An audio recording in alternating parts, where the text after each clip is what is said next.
This is not the backdrop for my sermon today. But in case you did not know, Vacation Bible School starts this week. So they're actually going to have sort of a preview for VBS as they're going out there, and it's going to be a great time for them. We are going through the book of Genesis, and we have come to Genesis 34. And I want to assure you that the Bible is not fabricated. There are some who say, well, these are just stories made up by people. Let me just tell you, if you're inventing a religion, and you want to throw some stories in there to convince people to follow your religion, this is not one that you would include.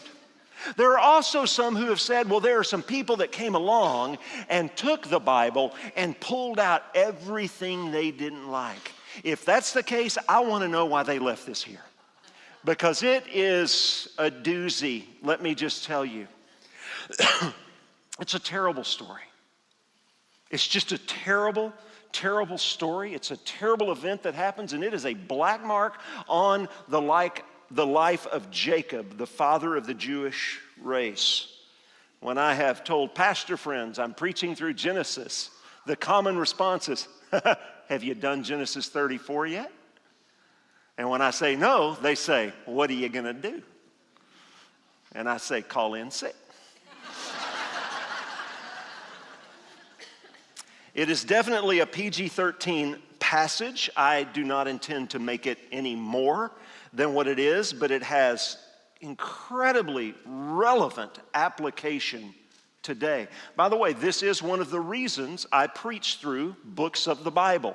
When you preach through a book of the Bible, you have to confront the passages nobody wants to confront. And I think it's really important because it's as much God's word as John 3:16.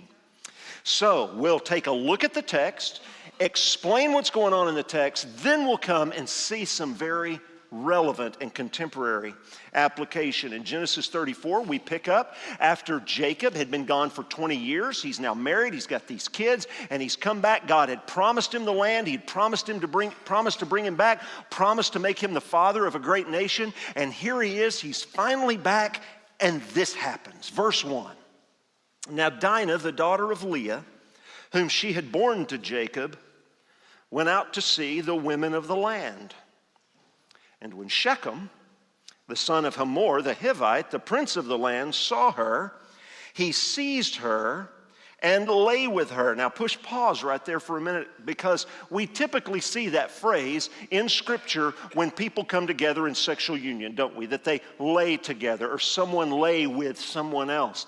This actually is not a good translation, because normally in the original language when we see that, that's what it says. This person lay with this person. That is not the way this is constructed. Frankly, this is not something that Shechem did with Dinah. This is something Shechem did to Dinah.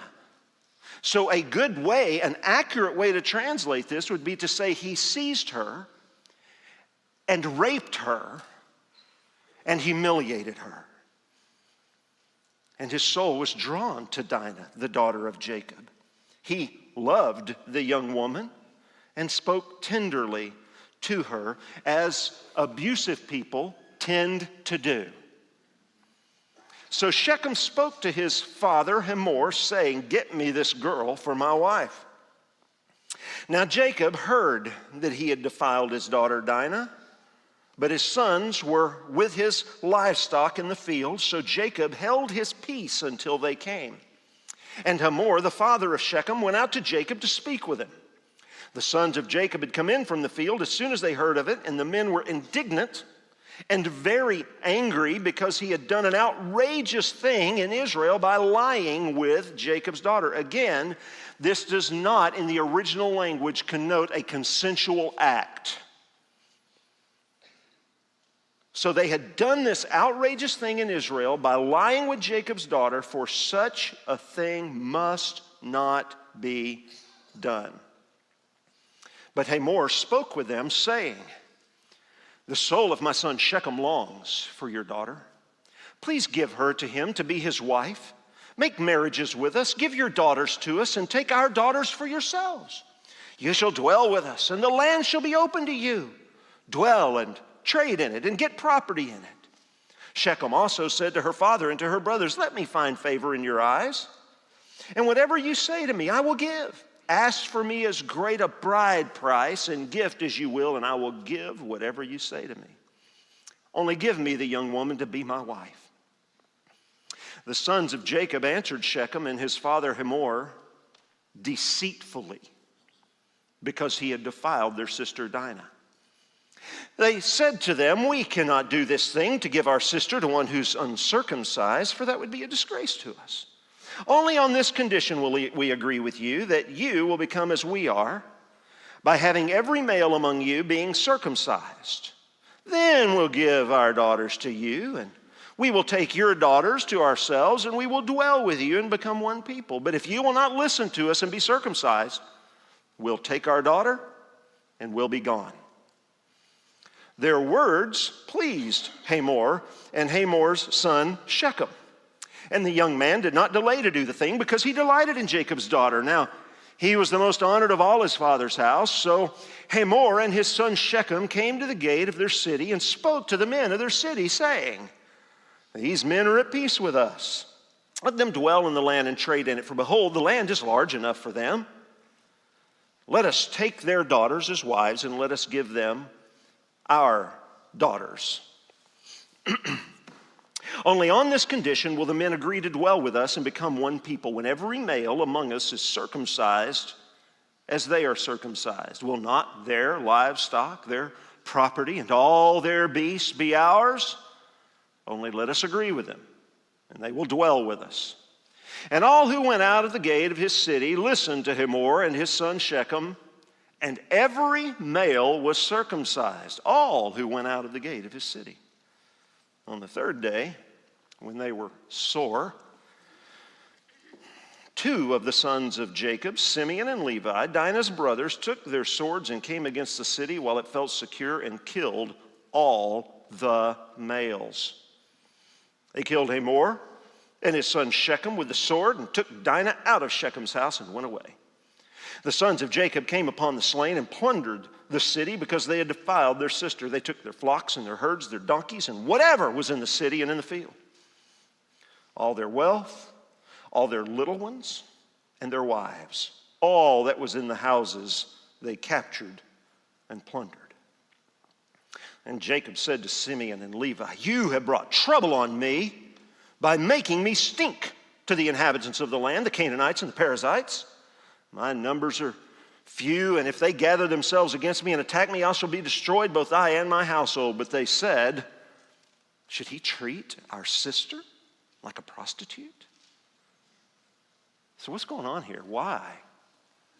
Why in the world is this happening? Honestly, to get the full impact of this, you sort of need to read it a few times, don't you? You need to read it a few times and let the shock wear off, and see that not only is this a horrific violation of a young woman, but it is compounded by the actions and by the inactions of others. First, we have to come to terms with this is a terrible thing that happened to Dinah. We can't sugarcoat it. She is violated here. Now, some have tried to do what we call victim blaming or victim shaming by saying, well, she shouldn't have been there in the first place. She went out to hang out with those pagan women. She shouldn't have been hanging out with those pagan women. She brought this on herself. Now, it is true, isn't it, that there is some reality to that. It is true that don't we as parents tell our kids that who they hang out with is really important? Don't we tell them they need not go certain places because they can get in trouble just by being in those places? Isn't it true that we need to be careful where we go? Absolutely, but we need to be clear that this is not Dinah's fault. She was taken, she was violated, and then she was held hostage by her rapist. But why now? All these promises came to Jacob. Jacob, I'm going to take you to this land. You're going to have all this land. You're going to have all these descendants. You're going to be the father of a multitude. Why now? Shouldn't they be protected? But isn't this really what we think? How many times have people said to me when a tragedy comes upon them, I've been living for Jesus. Why did this happen? I've been going to church every week. Why did this bad thing happen? I've been trying to serve the Lord. Does God not care that I'm trying to serve Him, that this bad thing comes along? I couldn't help but think of Job and his friends. Job was the most righteous man on the planet.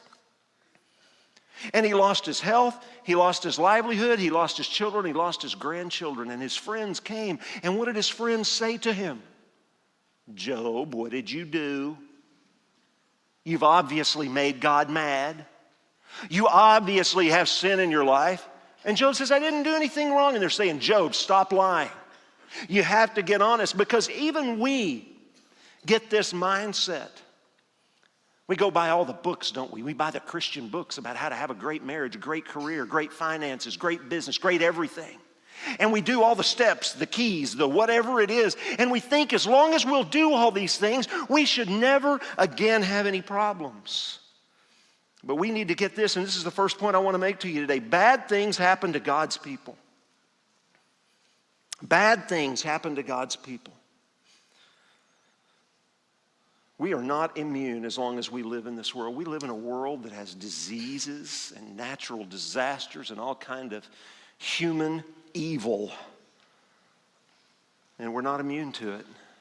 Now, the truth is, rejecting God's will can be dangerous. You want to step outside the will of God, you do so at your own risk.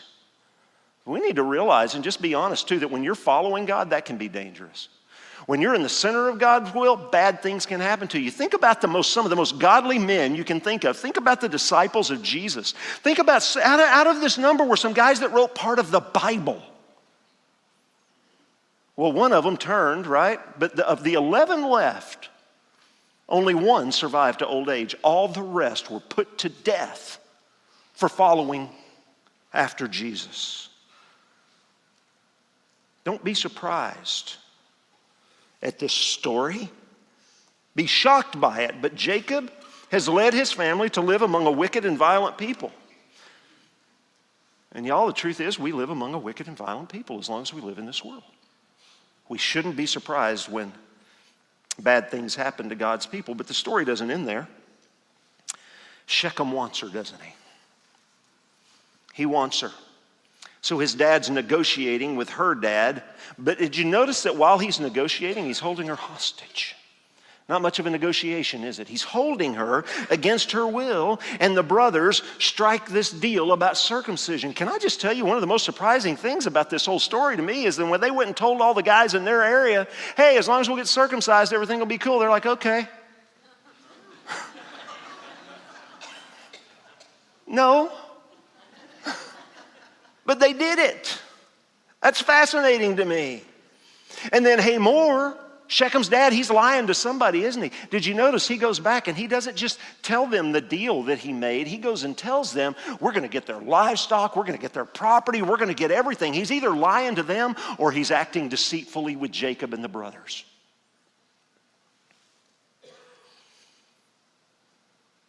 And then look at the deception of the brothers. It says they acted deceitfully. Why should we be surprised? What does the word Jacob mean? He cheats. Their dad was a cheat. Their grandma was a cheat. Their great uncle was a cheat. It sort of runs in the family. They're lying. They're being deceitful. And I know we say, but what are they supposed to do? How else are they going to get her back? I get it. But can we agree that this was grossly disproportionate? One guy does one horrible, evil thing, so you're going to kill every single man in the village? Can we not agree that's over the top retaliation? And this illustrates another truth for us, and that is that unchecked evil brings more evil. What the boys did isn't right. That's why when we hear news reports about military actions, what's one of the terms we hear? Surgical air strikes. Surgical airstrikes. What does that mean? That means that they're going after only the bad guys. In other words, if there's some bad guys in a village, they don't go just wipe out the whole village, right? Because we know there has to be a fairness and a humanity. But why did the brothers commit these evil? Let's go back a little further, because their dad did nothing to stop them. This is such a colossal failure of fatherhood on Jacob. He's the father, he's the leader, he bears the responsibility, number one, of protecting his daughter. And then he bears the responsibility for these boys. He seems completely disinterested. He finds out his daughter's been raped, and he says, well, I think I'll wait till the boys get back. And then what does he do? He goes and says, hey, let's see if we can strike a deal here. I'll let my sons handle this. We don't even see him talking, do we? He's acquiescing. He's laying down. He's rolling over here. And then he has no restraint over his sons. What's his only concern here? What is Jacob's only concern? It's himself, isn't it? Boys, what have you done to me? Not boys, what did you do killing all these people? What did you do to me? Think about how this is going to affect me. Look at me here. Total disregard for his daughter, total disregard for his sons, total disregard for the innocent people. He's in a position to act initially for the sake of his daughter, then he's in a position to act in restraint for his sons, and he doesn't do it. And this leads to our takeaway. Don't get excited. I'm going to explain the takeaway. Takeaway is this: as God's people, we must work for justice. As God's people, we must work for justice. Micah 6:8 says, he has told you, O man, what is good. And what does the Lord require of you but to do justice, to love kindness, and to walk humbly with your God? I find it fascinating today, all these debates about justice in the world and terminology. I find it interesting how somebody mentions social justice and people start freaking out. Oh, social justice is a terrible thing. People start saying, well, I'm into biblical justice, not social justice. And I agree that there are people that are taking the word justice and they're distorting it to accomplish their own political ends. That's true. So let's just take away the word social. Let's just take away the word biblical, and let's all agree that as Christians, we are to be people who are all about justice. And we are supposed to work for justice. Now, what does this mean? Here's where I want to come and give you 3 ways that this is very relevant and applies to us today. Number 1, we are to care for the oppressed and the abused. We as Christians care for the oppressed and the abused. Isn't this why we stand up against abortion? We're concerned about these oppressed little babies. Jacob was so concerned for himself, he essentially turned a blind eye when his daughter was assaulted and kidnapped. Now hear me. Our communities are replete with the same thing. Our sisters and our daughters are being abused and exploited, and we're either unaware of it or we are willfully ignorant. I'm going to share some statistics with you. You may want to write these down. These will shock you. As I was doing the research for this text, I'm sitting at my computer and tears running down my face. Listen to this. According to the Department of Justice and the CDC, 1 in 5 U.S. women are a victim of attempted or completed rape in their lifetime.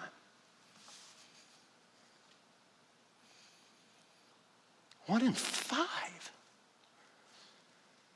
43.6%. Now listen, that's almost half. 43.6% of American women have suffered some form of what's called contact sexual violence.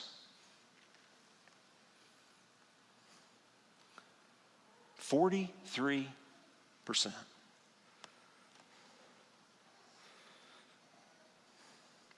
According to the Department of Justice,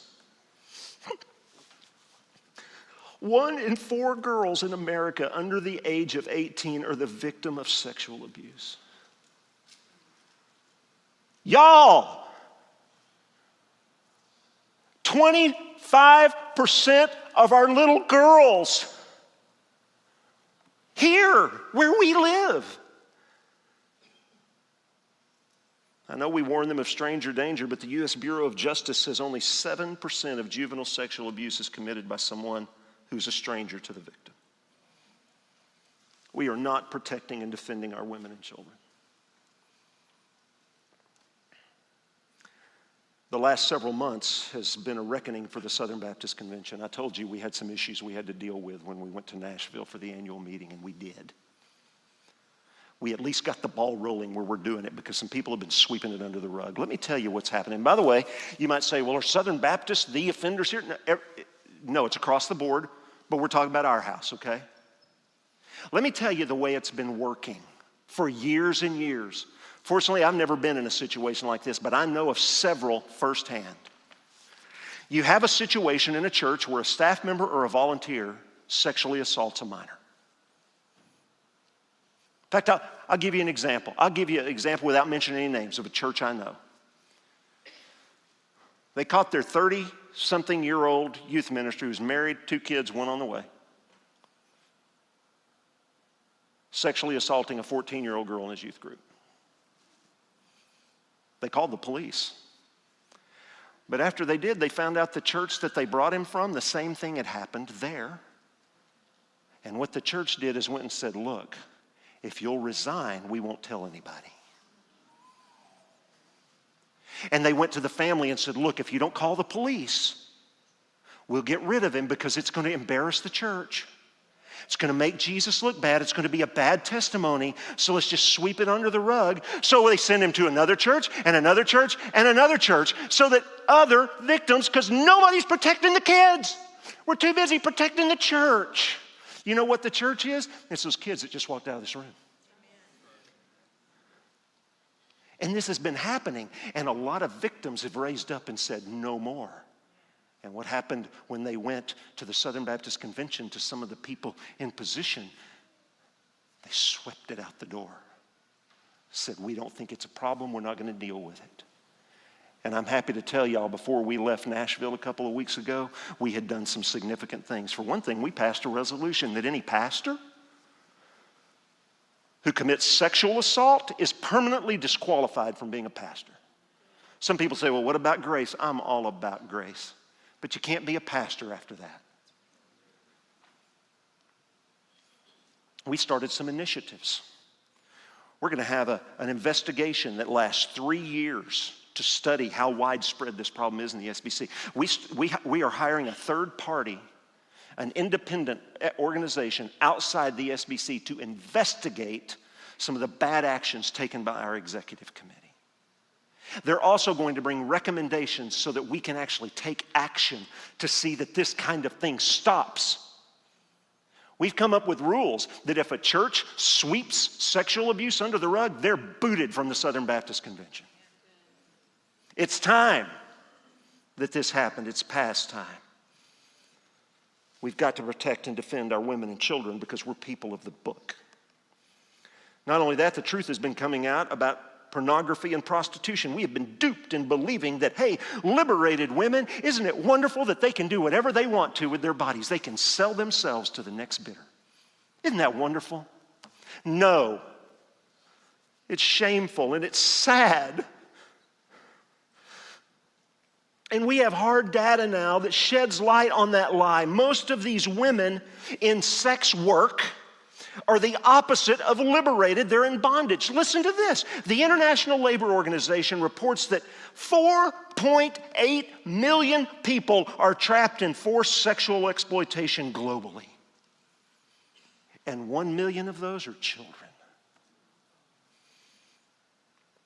The fastest growing and second largest criminal enterprise in the world is child trafficking, buying and selling children. Fastest growing enterprise in the world. It nets $99 billion annually from the sexual exploitation of children.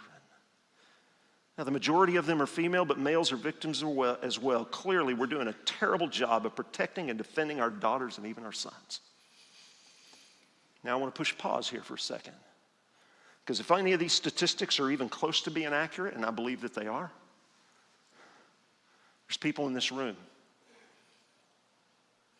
who are survivors of sexual assault. And you need to know Central Baptist Church is a safe place for you. You need to know we want to defend you.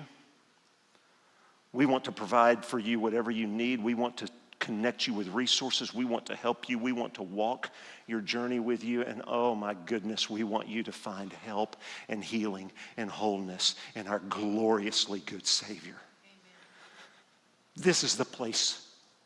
This is the place for you.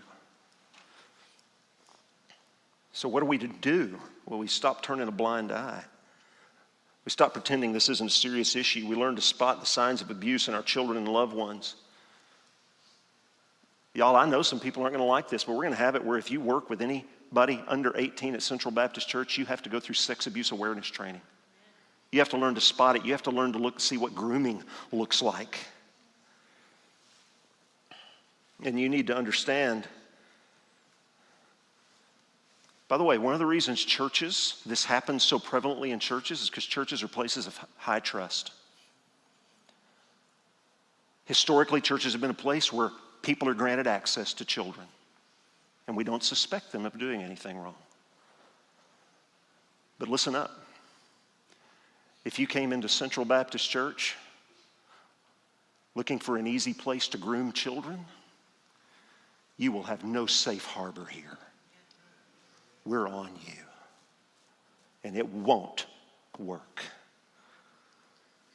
Another thing we do is we of all people need to avoid pornography. Hear me. Every single time that you view pornography, you are supporting, endorsing, participating in, and reaping pleasure from the sexual exploitation of people created in the image and likeness of God. Stop looking at pornography. The pornography is an industry that makes more money every year than Major League Baseball, the NFL, and the NBA combined. And it's become so bad that when I was at seminary and the campus pastor at New Orleans Seminary, and a young man would come to me and say, "Hey, would you mentor me?" I would start asking questions. And you know what it got to be? One of the questions I started asking? I stopped asking, "Do you look at porn?" I started asking, "How many hours a day do you look at porn?" And it was a rare individual who said none. I've known guys who spend 5, 6, 8 hours a day. But hear this, 5 minutes is too much.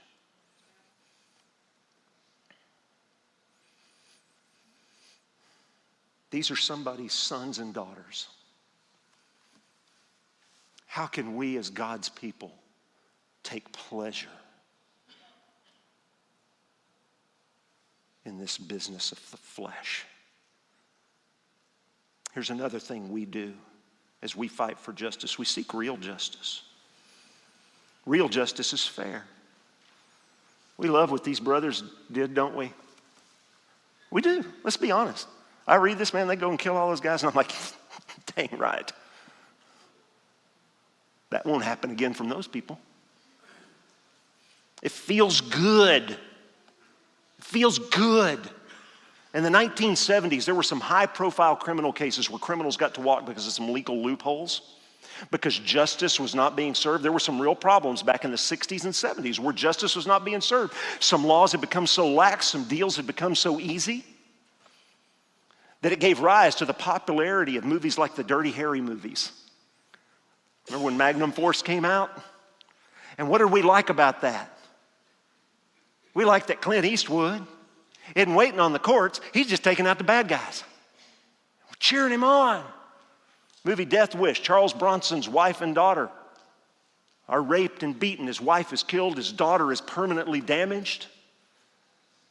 And he just becomes a vigilante. He goes and gets them all. It felt good, didn't it? We like movies like that. When we hear about prisoners being abused, beaten, assaulted, we feel some pleasure. When you hear about a child molester who got beat up in prison, there's a little bit of pleasure there, isn't it? Well, listen, one of the things is that we are created in the image of God, and as image bearers of God, we've been created, it's in our nature to long for justice. But because of our fallen nature, our sin nature, it's a distorted sense of justice that we frequently have. Justice has to be firm, it has to be fair. This is why we, in the Western world that has been shaped by Christianity, treat our prisoners humanely. Now, we still lock them up, but we feed them. We give them beds. We give them health care. And why do we do that? Because they too are created in the image and likeness of God, and it's fair. It's fair. We protect people created in his image, and we deal justly with those we protect others from. You know that I don't talk politics or politicians, but I'm going to tell you, man, a few years ago, we were living in Louisiana, and I was so pleased with what the governor and the legislature did with some criminal justice reform. They reformed sentencing guidelines for nonviolent offenders. And around that time, I read an article. By the way, can we agree that Texas is not known for being soft on crime?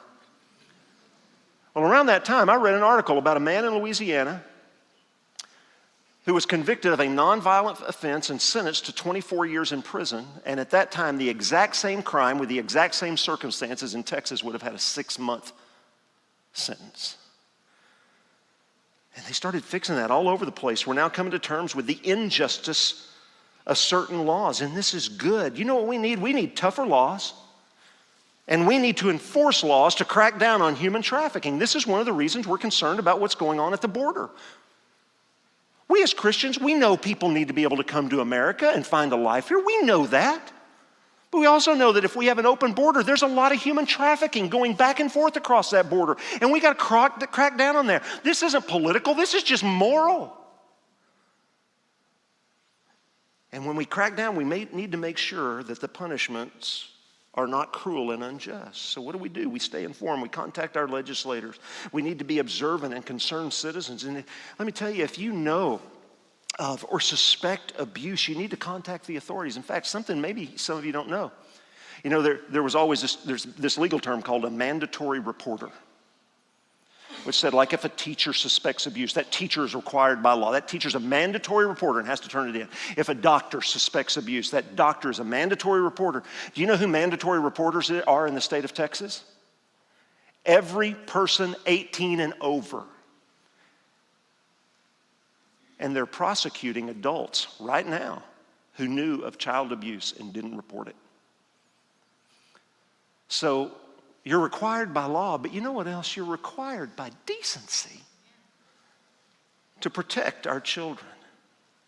And finally, let's remember, we don't just look out for ourselves. Jacob, such a disappointment. He's willing to trade his daughter for peace and prosperity.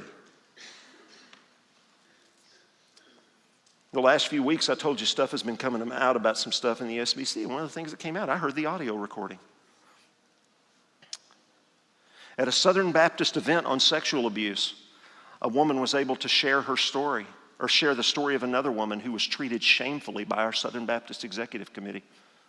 By the way, this is not even argued anymore. It's public knowledge and admitted. She was treated shamefully. And there's an audio recording where this is being discussed, and one of our executives said, hey, we can't let this get out. We have to protect our base. Our base?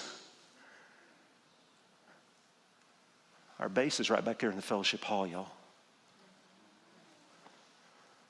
Our base is sitting in this room. And let me tell you, I'm a Southern Baptist by choice. I love being a Southern Baptist. But God doesn't need the Southern Baptist Convention. We protect our children. We protect our women. We protect the vulnerable. Don't look the other way. Get involved. Do something. Stand up for the abused, the exploited, the oppressed. What if it costs you something? What if you do that and somebody doesn't like you anymore? It costs you a relationship. It's not about you, and we need to remember that we have been saved by the sacrifice of another. Do you realize that we can come and worship Jesus today, and we want to worship Jesus today? Because he gave his life for us. And when he gave his life, you know why it was necessary for him to die? It was necessary for him to die so that justice could be served. You read in Romans 3. Romans 3 talks about how Jesus died to satisfy the justice of God because there has to be a penalty for sin. And thank God Jesus didn't try to protect his base. We read in Philippians chapter 2 that he did not consider equality with God something to be grasped, but instead became a human being, taking the very nature of a person, becoming a servant and being subjected to death, even death on a cross. He did that for us. And we too have to lay our lives down. And we need to remember that in this sin-sick world that is just full of mess, they didn't just kill Jesus. They put him in a tomb, sealed it, and put armed guards there. And 3 days later, he just gets up and walks out. Because in this sin-sick world, when we look around us, it's not hopeless. Because Jesus is alive. He defeated sin. He defeated death. He defeated Satan. He defeated hell. And he did it for us. And we come to him by faith. And y'all, when that happens, we're changed. We're transformed. We're new people. And then we're told to take up our crosses and lay down our lives to go and do likewise. Let's pray.